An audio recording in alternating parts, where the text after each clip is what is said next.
اللهم صل على محمد وعلى آل محمد كما صليت على إبراهيم وعلى آل إبراهيم إنك حميد مجيد اللهم بارك على محمد وعلى آل محمد كما باركت على إبراهيم وعلى آل إبراهيم إنك حميد مجيد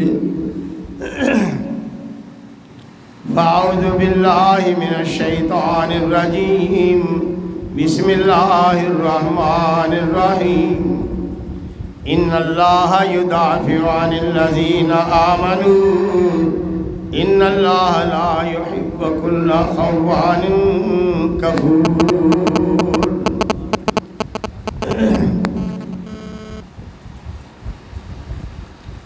لائق احترام معزز سامعین کرام، گزشتہ چند خطبات جمعۃ المبارک سے محرم الحرام کی نسبت سے حضرات صحابہ کرام رضوان اللہ علیہ مجمعین کا ایک تسلسل کے ساتھ ذکر کیا جا رہا ہے۔ اس تسلسل کو ایک لمحہ کے لیے روکتے ہوئے آج اس بات پر معروضات آپ کے گوش گزار کرنا چاہتا ہوں کہ حالیہ دنوں میں جو حکومت کی تبدیلی آئی ہے سیاسی طور پر، وہ اپنی جگہ پر، لیکن اس حکومت نے جاتے جاتے اپنے سیاسی مفادات کے لیے یا اپنے گروہی مفادات کے لیے یا اپنے سیاسی مخالفین کو سائیڈ لائن کرنے کے لیے بہت سارے بل منظور کروائے ہیں۔ شاید حکومت کو یہ حق حاصل ہے کہ وہ کسی اپنی عددی اکثریت کی بنا پر یا کسی اور طریقہ سے وہ بل منظور کروا لے، قانون بنا لے، اور ہر قانون کا مثبت پہلو بھی ہوتا ہے، منفی پہلو بھی ہوتا ہے، اس سے اختلاف بھی ہو جاتا ہے، اختلاف بھی ہو جاتا ہے، اور فیصلے کی ترجیحات میں ایک ترجیح یہ بھی ہے کہ ووٹنگ کروا لی جاتی ہے، جتنے زیادہ ہوں قانون بن جاتا ہے، وہ بل پاس ہو جاتا ہے۔ اس سے قطع نظر کہ ان بلوں کی کیا حیثیت ہے،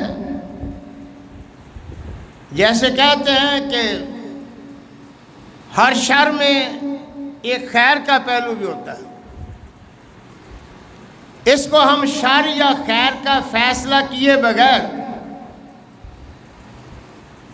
یہ بات عرض کرنا چاہتے ہیں کہ اس میں بھی ایک خیر کا پہلو ہوا ہے، اور وہ خیر کا پہلو یہ ہے کہ انہی بلوں میں، انہی قانونی ترمیمات، اس کے ضمن میں ایک اہم ترین بل دفاع صحابہ کرام، تحفظ صحابہ کرام اور اہل بیت رضوان اللہ علیہ مجمعین، یہ بل بھی پارلیمنٹ اور سینٹ سے، ایوان بالا سے منظور کر لیا گیا ہے۔ یہ بات ہمارے لیے باعث اطمینان بھی ہے، باعث مسرت بھی ہے۔ اس بل کی قانونی اور اخلاقی پوزیشن یہ ہے کہ پورے سینٹ نے بالاتفاق اس بل کو پاس کیا ہے۔ حزب اختلاف ہے یا حزب اقتدار ہے، اس میں سنی ارکان بھی ہیں، اس میں شیعہ ارکان بھی ہیں، سب نے بالاتفاق اس بل کو پاس کیا ہے، جس کا معنی یہ ہے کہ کم از کم اس بل پر پورا قومی اتفاق رائے ہو گیا ہے، اور فقہا کی اصطلاح میں اس پر اجماع ہو گیا ہے۔ اب اس بل کی مخالفت کا کوئی قانونی یا اخلاقی جواز نہیں رہتا، اور اس بل میں یہ بات بھی ہمارے علم میں رہنی چاہیے کہ بنیادی طور پر یہ بل پہلے ہی قانون ہے، صرف اتنی ترمیم بالخصوص ہوئی ہے کہ پہلے سزا 3 سال تھی، جو آدمی کسی صحابی کی، امہات المومنین کی، اہل بیت میں سے کوئی توہین کرے تو اس کی سزا 3 سال تھی، اب اسے بڑھا کر 10 سال کر دیا گیا تاکہ کم از کم اس کی ضمانت میں کچھ رکاوٹ پیدا ہو سکے۔ اس کے ساتھ دیگر پہلو بھی اسی قسم کے ہیں۔ اب اس پر ایک مخصوص طبقہ ہمارے ہی ملک کے باشندے اہل تشیع احتجاج کر رہے ہیں اور اس کو نامنظور کہہ رہے ہیں۔ بنیادی طور پر تو اگرچہ ان کے اس مطالبے کی کوئی آئینی یا اخلاقی حیثیت نہیں ہے، مگر اس ضمن میں لوگوں کے ذہنوں میں شکوک و شبہات پیدا کر کے ایک فضا ہموار کی جا رہی ہے، دباؤ اور پریشر کا ماحول بنایا جا رہا ہے کہ یہ بل قانون بننے تک اور نافذ العمل ہونے تک دیگر مراحل طے نہ کر سکے اور رکاوٹ ڈالی جائے۔ اس لیے اس بل پر ان کے شبہات پر بات کرنے کے ساتھ ہمیں جہاں اپنا پریشر، اپنا دباؤ کہ اس ملک کی تقریباً 90% آبادی اہل سنت ہے، حضرات صحابہ سے محبت اور عقیدت ان کے ایمان کا حصہ ہے، ان کا دباؤ، ان کا پریشر ان کے ایمان کا مظہر اور علامت ہوگی، لیکن ہمیں علم بھی ہونا چاہیے۔ یہ تاثر دیا جا رہا ہے، بلکہ یہ لفظ استعمال کیے گئے ہیں کہ یہ قرآن حدیث میں تو کسی صحابی کے متعلق ایسا قانون نہیں ہے، یہ آج خود آپ بنا لیا۔ یہ بہت بڑا منفی پروپیگنڈا ہے۔ یہ قانون ہم سنیوں نے نہیں بنایا، گورنمنٹ نے نہیں بنایا، ہم نے تو اللہ اور اللہ کے رسول کے قانون کو اپنے انتظامی ڈھانچے کا ایک حصہ بنایا ہے۔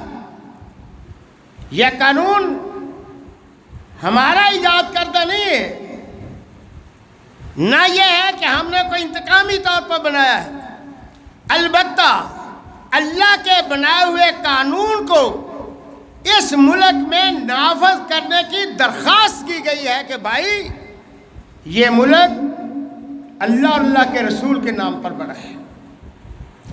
اس ملک میں اسلام کی شمع سب سے پہلے روشن کرنے والے حضرات صحابہ کرام رضوان اللہ مجمعین ہیں، جنہوں نے سب سے پہلے آ کر اس بر صغیر میں اسلام کی شمع روشن کی قرآن و حدیث کا جھنڈا بلند کیا، اور آج بھی متعدد صحابہ کرام کے متعلق یہ کہا جاتا ہے کہ وہ اسی خاک میں آرام فرما ہے، یہاں ہی ان کے مدفن ہیں، یہیں ان کی قبریں ہیں۔ وہ سب سے پہلے جس اسلام پر آج ہم اپنی گردن فخر سے بلند کر رہے ہیں، جس اسلام پر پاکستان کی بنیاد ہے، اس اسلام کی تخم ریزی کرنے والے اس بر صغیر میں حضرات صحابہ ہیں۔ تو ان صحابہ کرام جو اسلام، نبوت، شریعت کے گواہ ہیں، جو اسلام، شریعت اور پیغمبر اسلام صلی اللہ علیہ وسلم کی تعلیمات کے مبلغ ہیں، کیا خیال ہے کہ اللہ تعالیٰ نے انہیں بے یار و مددگار چھوڑ دیا؟ نہیں، اللہ وحدہ لا شریک اور اللہ کے محبوب پیغمبر صلی اللہ علیہ وسلم نے جہاں ان کے ایمان، ان کے کردار، ان کے اخلاق، ان کی عبادات، ان کے معاملات اور ان کی حتیٰ کہ نجی زندگی کو بھی قرآن کا حصہ بنا کر ابدی زندگی عطا فرما دی، وہاں ان کی عصمت، عزت کے تحفظ کا بھی قانون ہے۔ اللہ تعالیٰ واضح طور فرماتے ہیں ان اللہ یدافع عن الذین آمنوا، اللہ اہل ایمان کا دفاع کرتا ہے، اور یہ دفاع اہل ایمان کون ہے جن کا کیا جا رہا ہے؟ ان اہل ایمان کا سب سے پہلا مصداق اور مظہر طبقہ حضرات صحابہ ہے۔ اللہ نے جہاں بھی کہا یا ایھا الذین آمنوا، ایمان والو نماز پڑھو، یہ کرو، وہ کرو، کون مراد ہے اس وقت؟ ہم تو تھے نہیں، تابعین نہیں تھے، تبع تابعین نہیں تھے، ائمہ مجتہد نہیں، کون تھے؟ کون تھے جن کو اللہ سب سے کہتا ہے یا ایھا الذین آمنوا؟ وہ یہی ابو بکر تھے، عمر تھے، عثمان تھے، علی تھے، طلحہ تھے، زبیر تھے، خدیجہ تھی، عائشہ تھی، حفصہ تھی، یہی تھے نا مکی مدنی زندگی میں۔ ان کو اہل ایمان کہا جا رہا ہے، تو اس کا مطلب ہے کہ جن کے دفاع کا اللہ ذکر کر رہے ہیں وہ بھی یہی حضرات صحابہ تھے۔ ان کا دفاع کرتے ہوئے اللہ تعالیٰ نے کہا ہے کہ ان الذین یرمون المحصنات الغافلات المؤمنات لعنوا فی الدنیا والآخرہ ولہم عذاب عظیم۔ جو ان پاک دامن خواتین اہل ایمان پر بہتان ترازی کرتے ہیں، الزام تراشی کرتے ہیں، فرمایا لعنوا فی الدنیا والآخرہ، ان پر دنیا اور آخرت کی لعنت ہے، وَلَهُمْ عَذَابٌ عَظِيمٌ، دردناک عذاب ہے۔ مفسرین نے یہاں یہ بات لکھی ہے کہ اس سے محض مراد آخرت کی سزا نہیں ہے، اس دنیا کی سزا بھی ہے۔ یہ کوڑوں کی سزا جو سنائی گئی ہے وہ اس دنیا میں ہی ہے کہ جو الزام تراشی ان محسنات و مومنات کے متعلق کرے گا ان کو کوڑے لگائے جائیں۔ یہ دفاع کی ایک صورت ہے، سزا کی صورت ہے، قانون کی صورت ہے، بلکہ مزید فرمایا کہ والذین یؤذون المؤمنین والمؤمنات بغیر ما اکتسبوا فقد احتملوا بہتانا واثما عظیما۔ جو ان اہل ایمان پاک دامن مرد و خواتین حضرات صحابہ کے متعلق کہا جا رہا ہے، بلا ان کے کسی جرم کے، بغیر ان کے کسی قصور کے ان کو ایذا دیتے ہیں، تکلیف پہنچاتے ہیں۔ فرمایا انہوں نے بہت بڑا الزام تراشا ہے، بڑے گناہ کا ارتکاب کیا ہے۔ اب یہ اللہ نے کیسا لفظ استعمال کیا ہے؟ اللہ عالم الغیب ہے، اسے پتہ ہے کہ نزول قرآن کے وقت بھی صدیقہ کائنات حضرت عائشہ رضی اللہ تعالی عنہا ان پر الزام تراشی کرنے والے جس جرم کا انہوں نے ارتکاب نہیں کیا، جس معصیت کا انہوں نے ارتکاب نہیں کیا، پھر بھی منافقین، یہ سبائیت کے پروردہ اور وہ سبائیت کو پہلے مرحلے میں اٹھانے والے یہود و منافقین، وہ ان کو یہ تکلیف دیں گے، الزام تراشی کریں گے، حضرات صحابہ پر الزام تراشی کریں گے کہ اس صحابی نے یہ کیا، اس نے یہ کیا۔ اور پھر اس کے بعد اللہ جانتا تھا کہ بغیر مقتصب ابو بکر و عمر نے کسی کا حق نہیں مارا، ابو بکر عمر نے کسی کا حق نہیں چھینا، مگر لوگ کہیں گے کہ انہوں نے ہمارا حق چھینا ہے، اہل بیت کا حق چھینا ہے۔ تو اللہ نے پہلے قرآن میں کہہ دیا کہ یہ الزام تراشیاں کرنے والے اللہ کی طرف سے لعنت اور عذاب عظیم کے حقدار ہیں، اور اس کے تحت ان کو جسمانی سزا بھی قانون کا حصہ ہے۔ اور پھر اس مدافعت میں اللہ کا قانون نرالا ہے۔ حضرات صحابہ کا آپس میں بھی جنہوں نے نافذ کیا قانون کو، اللہ تعالیٰ کا اپنی قدرت کی طرف سے بھی بے شمار مثالیں تاریخ میں موجود ہیں۔ میں مسئلہ کو سمجھانے کے لیے، اہل سنت کے ایمان کو حرارت دینے کے لیے اور اپنے شیعہ حضرات کو اطمینان دلانے کے لیے کہ تم غلط پرامد نہ کر رہے ہو، قرآن نے تو اصول بنا دیا ہے، پیغمبر علیہ السلام نے بھی اصول بنا دیا ہے، پھر بھی امت کا دیکھے کیا ہے، رب اور رب کے رسول کا دیکھے کیا ہے۔ دور کی بات نہیں ہے، ہم اپنے آپ کے گھر کی بات کرتے ہیں کہ ایک طرف حضرت عثمان بھی مظلومانہ شہید ہوئے، دوسری طرف حضرت حسین رضی اللہ تعالیٰ عنہ بھی مظلومانہ شہید۔ دونوں کی حرمت کا، عظمت کا اندازہ اس بات سے لگائیں، رب کا قانون دیکھے کیسا ہے، رب کی حساسیت اپنے صحابہ رسول اللہ علیہ وسلم کے صحابہ کے دیکھے کتنا اللہ احساس ہے، حساس ہے اس سلسلے میں، کتنی ان کی اہمیت ہے کہ اللہ گوارا نہیں کرتا کہ جس طرح میں اپنے محبوب، اپنی شریعت کا دفاع کرتا ہوں، ان کا دفاع بھی کرنا ہے۔ اگر یہ گواہ مجروح ہو گئے، مقدمہ ختم ہو جائے گا۔ روایات تاریخ میں آتا ہے، ایک شخص بیت اللہ کی دہلیز غلاف کو پکڑ کر روئے جا رہا ہے، دعا کیے جا رہا ہے، اللہ مجھے معاف کر دے، اللہ مجھے معاف کر دے۔ میں نے کئی مرتبہ آپ کے سامنے یہ واقعہ بیان کیا، اور ساتھ کیا کہتا ہے، مجھے پتا ہے تو نے معاف نہیں کرنا۔ پیچھے ایک آدمی یہ سن رہا ہے دعا، کہتا ہے عجیب آدمی، دعا بھی کر رہا ہے، پھر اللہ کی رحمت سے مایوس بھی ہے، اور وہ اللہ کی رحمت کا در جہاں سے کوئی مایوس نہیں ہوتا، کوئی بدقسمت ہی ہوگا جو اللہ کی رحمت سے وہاں مایوس لوٹے۔ یہ عجیب آدمی،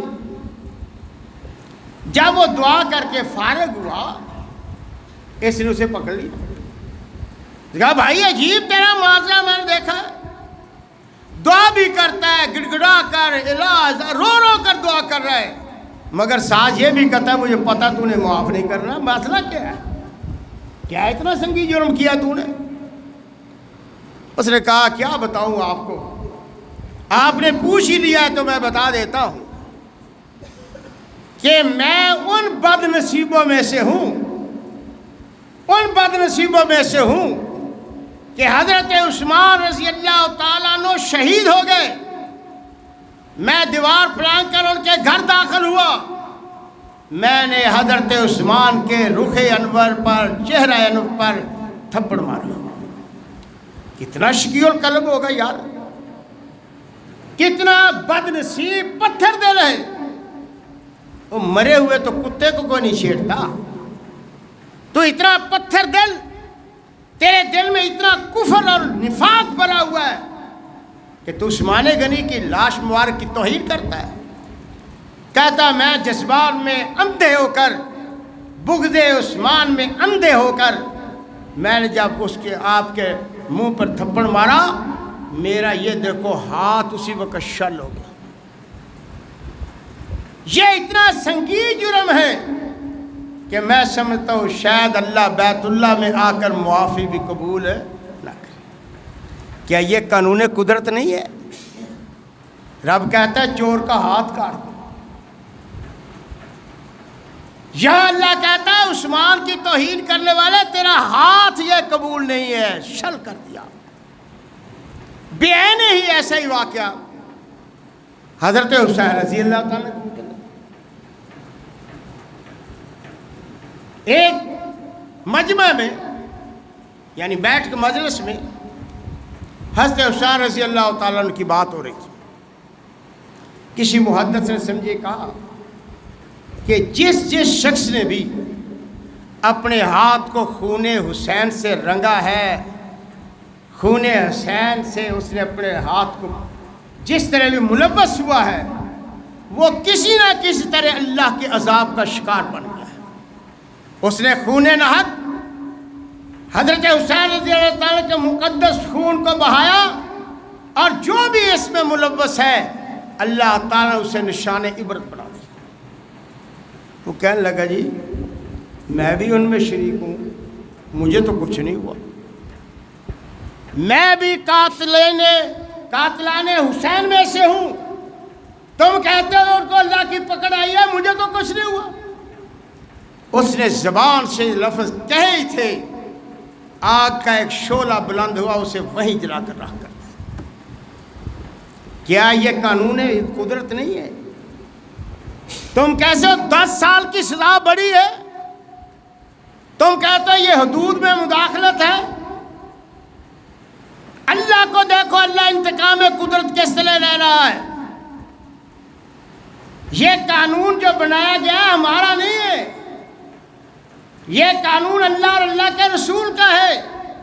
اللہ کے پیغمبر علیہ السلام نے فرمایا اللہ فی اصحابی لا تتخذوہم غرضا، صحابہ کے متعلق زبان نہ کھولنا، ڈرو اللہ سے، ڈرو اللہ کا عذاب آ جائے گا۔ تو پھر یہی نہیں،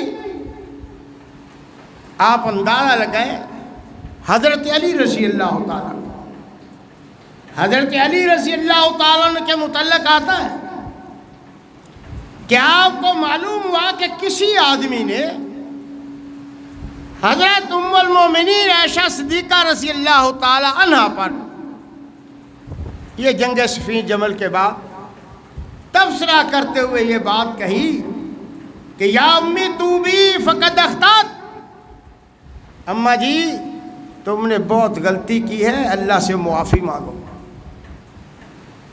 توہین کی۔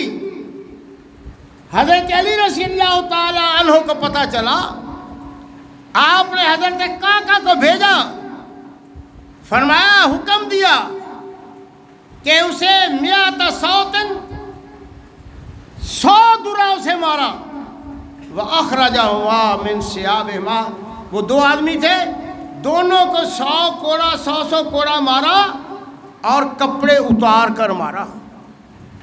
کیا یہ قانون نہیں ہے؟ یہ تعزیر نہیں ہے؟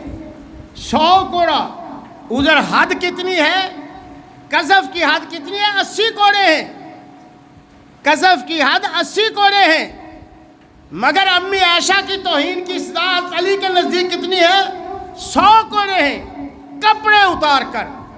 گویا کہ بسا اوقات جرم اتنا سخت ہوتا ہے کہ تعزیراً حد سے بڑی اسے سزا دی جا سکتی ہے، اور یہ فقہا کا اصول ہے۔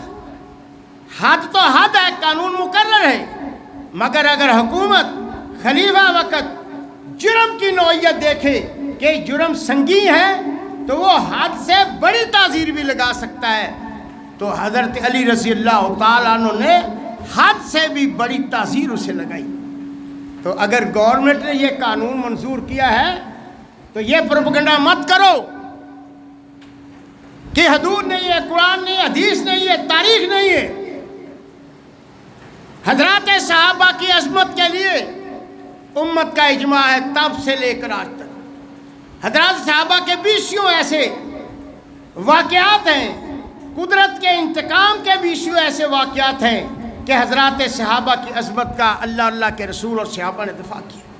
پھر اس کے بعد ایک تسلسل ہے آج بھی اسی تسلسل کا حصہ ہے. تابعین، تبع تابعین، امام مالک سے لے کر امام احمد حنبل تک اور اس سے بعد تک حضرات محدثین نے باقاعدہ اپنی کتابوں میں ابواب باندھے ہیں. محدثین رحمۃ اللہ علیہ نے عقائد اور اصول کی کتابیں، الشریعہ کے نام پر کتنی کتابیں ہیں، اصول اعتقاد اہل سنت کے نام پر کتنی کتابیں ہیں، ان میں باقاعدہ یہ باب باندھے ہیں کہ جو آدمی حضرات صحابہ کی توہین کرتا ہے اسے کیا سزا ملنی چاہیے. حضرات صحابہ کا محبت، ان کی عظمت ہمارے ایمان کا حصہ ہے. جو شخص حضرات صحابہ کی توہین کرتا ہے وہ اہل سنت سے خارج ہو جاتا ہے، اور اس کے متعلق کیا قانون ہے، کیا ضابطہ ہے، یہ آیا. اور پھر اسی سلسلے میں محدثین ائمہ فقہا نے جدوجہد کی ہے، چونکہ ساتھ ساتھ رافضیت سبائیت کا فتنہ بھی اہل سنت کے ساتھ ساتھ چلتا رہا، اور اس فتنہ کی بنیاد کوئی علمی اختلاف نہیں ہے، اصل اختلاف سیاسی ہے. اور سیاسی اختلاف یہ ہے کہ اہل اسلام ان کی اور فارسیوں کی ایک جنگ ہے، اسٹیپلس چل رہی ہے. مجوس، یہود اور فارسی ایک طرف ہے، اہل سنت یہ ایک طرف ہے. آج بھی پہلے سے لے کر اموی خلافت کا دور ہے، عباسی خلافت کا دور ہے، حتیٰ کہ ہمارے بر صغیر میں یہاں بھی یہی کشمکش چلتی رہی ہے اور آج تک چل رہی ہے. یہ جو پیر ترافر کرتے نا جی، ہمیں یہ سزا دی جا رہی ہے، تمہیں سزا شیعہ ہونے کی نہیں دی جا رہی. تمہارے خلاف قانون اس وجہ سے نہیں بنا کہ تم فقہ جعفری کے پیروکار ہو. اول تو یہ قانون تمہارے خلاف نہیں ہے، یہ قانون جنرل ہے. اس میں جہاں حضرت عائشہ رضی اللہ تعالیٰ عنہ کی عصمت کا تحفظ ہے، وہاں حضرت فاطمہ کی عصمت کا بھی تحفظ ہے. جہاں ابو بکر و عمر کا تحفظ ہے، وہاں علی، حسن و حسین کا بھی تحفظ ہے. یہ کل تاثر دے رہے ہو. ہمارے نزدیک اگر کوئی شخص ابو بکر و عمر صحابہ کی توہین کرے وہ بھی اسی سزا کا حقدار ہے. کوئی سنی حضرت فاطمہ، حضرت حسین، حضرت علی، اہل بیت کی توہین کرے وہ بھی اسی سزا کا حقدار ہے. تو پھر تمہیں کہاں سے یہ سمیل آ گئی کہ یہ تمہارے خلاف قانون بنا؟ قانون تو یہ حضرات صحابہ اور اہل بیت کی تحفظ کا ہے. تمہیں اصل میں پالا یہ ہے، تمہیں اصل میں خوف یہ ہے کہ جب کسی، ایک فطری بات ہے، جب کہ کسی جرم کے انسداد کا قانون بنے، قانون بن جاتا ہے کہ سگریٹ نوشی منع ہے، بتائیے تکلیف کسے ہوگی؟ جو سگریٹ پیتا ہے. قانون بن جاتا ہے کہ چوری نہیں کرنی، جو چوری کرے ہاتھ کٹ جائے گا، تکلیف پریشانی کسے ہوگی؟ جس نے چوری کرنی. جس نے جرم ہی نہیں کرنا اسے کیا چور پالا ہے، اسے کیا خوف ہے؟ گلی کوچے میں سٹریٹ لائٹ لگا دی جائے تو سارے خوش ہوتے ہیں، مگر چور وہ کہتا ہے یہ کیا ہو گیا؟ یہ سٹریٹ تحفظ کے لیے کیمرے لگے ہیں، کس کو تکلیف ہے؟ جنہیں واردات کرنی ہے. اس قانون کی تکلیف ان لوگوں کو ہے جو اہل بیت کی محبت کے نام پر حضرات صحابہ کی توہین کا چور دروازہ تلاش کرتے ہیں. اہل سنت تو کوئی نہیں کرتا. پوری تاریخ دیکھ لیجیے، چیلنج کی بات ہے، بنو امیہ، بنو عباس ہے، اس کے بعد بر صغیر ہے. کبھی کسی سنی نے اہل بیت کی توہین کا تصور بھی نہیں کیا. جو شخص حضرات اہل بیت کے ساتھ دشمنی کرے وہ ابو بکر کی محبت کا حقدار ہی نہیں ہے، وہ ہی نہیں سکتا، دعویٰ ہی غلط ہے. ابو بکر و عمر تو وہ ہیں جنہوں نے قرآن و سنت کے بعد اہل سنت کو اہل بیت کی محبت سکھائی ہے. ابو بکر تو وہ شخص ہے رضی اللہ تعالیٰ عنہ جو ہمیں کہتے ہیں، بخاری شریف کی روایت ہے کہ ارکبوا محمدً فی اہل بیتہ، اگر محمد رسول اللہ کی محبت چاہتے تو اہل بیت میں تلاش کرو. تو تم ان کے متعلق کہتے ہو کہ نعوذ باللہ ان کو ماننے والے، ابو بکر و عمر کو ماننے والے وہ حضرات حسنین کی توہین کریں گے جن کو وہ اٹھا اٹھا کر بوسے دیا کرتے تھے، جن کے قدموں کی خاک کو بوسے دیا کرتے تھے۔ ہمیں تو اہل بیت کی محبت سکھائی صحابہ نے، اس لیے کوئی سنی تصور نہیں کر سکتا۔ ہاں ان لوگوں کو تکلیف ہے جو اہل بیت کے نام پر حضرات صحابہ کی توہین کرتے ہیں۔ پھر یہ بھی کہا گیا کہ اس قانون پر جلد بازی کی گئی ہے، ڈسکشن نہیں کی گئی، اور اس میں تفاوت ہے۔ ان کا یہ قانون اتنی حد تک لے گئے، باقی ہے یہ وہ ہے۔ آپ کامن سینس سے، عقل سے سوچیں۔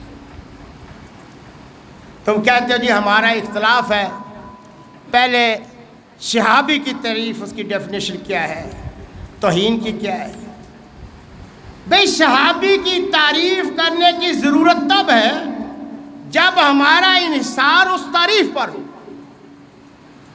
میری بات کو ذرا سمجھیں، بعد میں بھی یہ بات کہیں آپ کر بھی سکتے ہیں۔ انہوں نے یہ اٹھایا ہے سوال کہ صحابی کی تعریف کو یہ ڈیفینیشن کیا ہے؟ بھئی تعریف اس چیز کی ہوتی ہے جس کے متعلق نص نہ ہو۔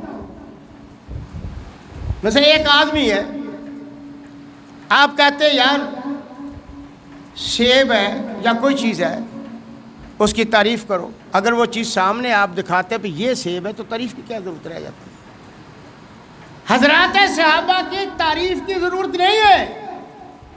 مثال کے طور پر اللہ کیا کہتا ہے؟ اذ قال لصاحبہ ہی، جب محمد رسول اللہ نے اپنے اس صحابی کو کہا، تو صحابی کون ہے؟ ابو بکر ہے۔ اب صحابی کی تعریف کی کیا ضرورت ہے؟ صحابی کی تعریف تو قرآن نے کر دی کہ صحابی وہ ہے جو محمد رسول اللہ کہتا ہے، اور وہ ابو بکر ہے۔ صحابی کی تعریف کی کیا ضرورت ہے جب اللہ کے رسول کہتے ہیں کہ اکرم و صحابی، یا اللہ اللہ فی صحابی، اور میرے یہ ساتھی ہیں جو میرے ساتھ دست و بازو ہیں، ان کی عزت کرو، ان کے متعلق میرا یہ صحابی ابو بکر و عمر عثمان و علی ہے، تو تعریف کی کیا ضرورت ہے؟ اصل میں یہ چور دروازہ کھولنا چاہتے ہیں کہ صحابی وہ ہوتا ہے جو یوں کرے، وہ کرے، یہ کرے، لہذا یہ صحابی نہیں رہے، نعوذ باللہ یہ تو مرتد ہو گئے تھے۔ پھر جس کو اللہ اللہ کا رسول صحابی کہتا ہے پھر توہین ہے۔ توہین کی ڈیفینیشن کرنے کی کیا ضرورت ہے؟ توہین عرف بھی ہوتی ہے۔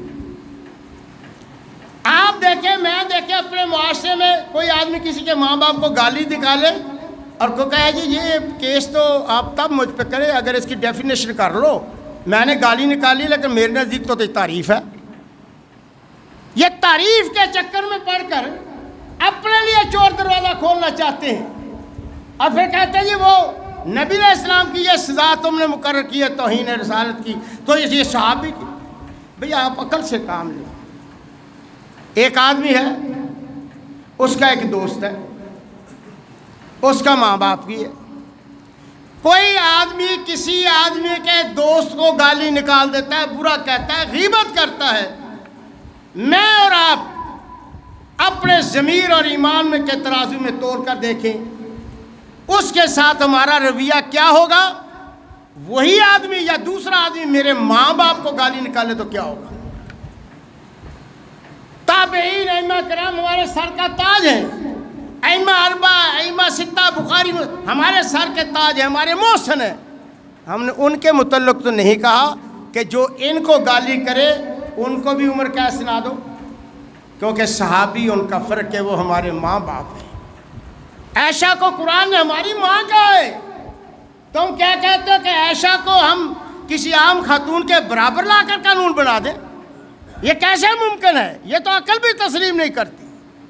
جب قرآن انہیں ماں کہتا ہے تو ایک قانون بھی ماں کی حیثیت سے بنے گا۔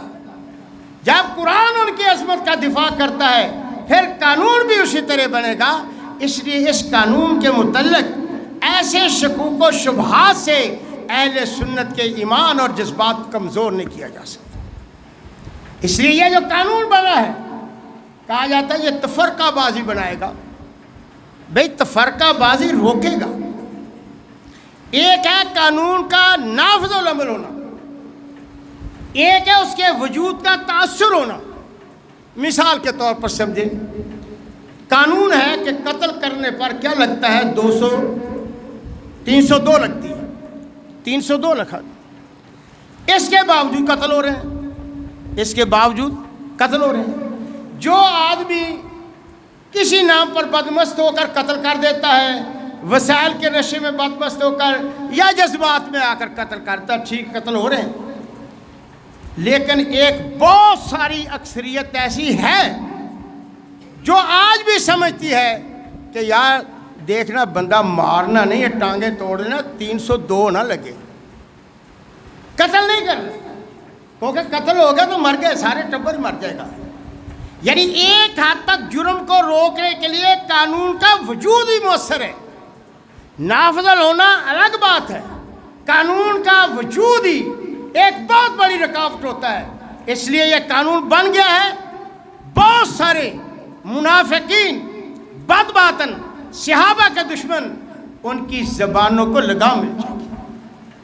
جو کرے گا وہ سنی ہو یا شیعہ، وہ سزا پائے گا، قانون حرکت میں آئے گا. لیکن یہاں ہمارے لیے، حکومت کے لیے بھی ایک لمحہ ہے کہ ابھی تک صدر نے دستخط نہیں کیے. جب تک صدر دستخط نہ کرے اس کی قانونی حیثیت مکمل نہیں ہوتی، پھر اس کے بعد نافذ ہو. ہماری حکومت سے امید ہے، حکومت چلے گئی ہے، نامعلوم سینٹ نے سمری بھیجی یا نہیں بھیجی، لیکن صدر کو اگر سمری گئی ہے فی الفور اس پر سائن کرنے چاہیے. اس کے بعد اگر سپریم کورٹ میں اس کا مسئلہ جاتا ہے تو ہمیں سپریم کورٹ سے بھی امید ہے کہ وہ اہل سنت کے جذبات، قرآن و سنت کی تصریحات اور حضرات صحابہ سے محبت و عقیدت، ان سب کے پیش نظر اس تناظر میں وہ بھی اس قانون میں آنے والی ہر رکاوٹ کو دور کریں گے، تاکہ اس ملک میں امن و سکون کی فضا پیدا ہو سکے، امن و محبت کا پیغام آ سکے. یہ ہمارے دین کی ضرورت ہے، ہماری شریعت کی ضرورت ہے، ہمارے ایمان کا تقاضا ہے، اور ہمارے ملک کی سلامتی، امن و استحکام کا تقاضا ہے. ہم جن علماء کرام نے، خواہ وہ اہل حدیث ہے، دیوبندی ہے، بریلوی ہے، کوئی بھی ہے، پارلیمنٹ کے جتنے بھی رکن ہیں، جنہوں نے حمایت میں ہاتھ اٹھائے یا نہیں اٹھائے، خاموشی بھی کی، حکومت ہمیں اس سے بھلے اختلاف ہو مگر ایک اچھا قدم اٹھایا گیا ہے، ہم ان کو اس بات پہ مبارکباد دیتے ہیں اور یقین رکھتے ہیں کہ آئندہ بھی جن کو بھی یہ ذمہ داری ملے گی اس ملک کی نظریاتی حدود کے لیے اپنا بھرپور کردار ادا کریں گے. اللہ تعالیٰ اس کی سب کو جزا دے. اور جو لوگ غلط فہمی میں مبتلا ہیں، خواہ وہ اہل تشیع سے تعلق رکھتے کوئی بھی ہیں، ہم ان سے بھی التماس کریں گے کہ جذبات میں آ کر عوام کو انگیز اور اشتعال دلا کر اپنی مذہبی دکانداری نہ چمکائیں، قرآن و سنت کا احترام کرتے ہوئے اس ملک کے مستقبل کو محفوظ بنائیں. یہ ملک ہمارا ملک ہے، اس کا استحکام ہماری سب سے پہلی ترجیح ہے، اور وہ استحکام تبھی ہوگا جب یہاں قرآن و سنت، اللہ کے رسول کے ساتھ حضرات صحابہ کے اسوہ حسنہ کو اپنایا جائے، ان کی عزت اور حرمت کو محفوظ کیا جائے. اللہ ہم سب کو اسلام اور پاکستان کے لیے ہر قسم کی قربانی دینے کی توفیق بخشے. وآخر دعوانا ان الحمدللہ رب العالمین.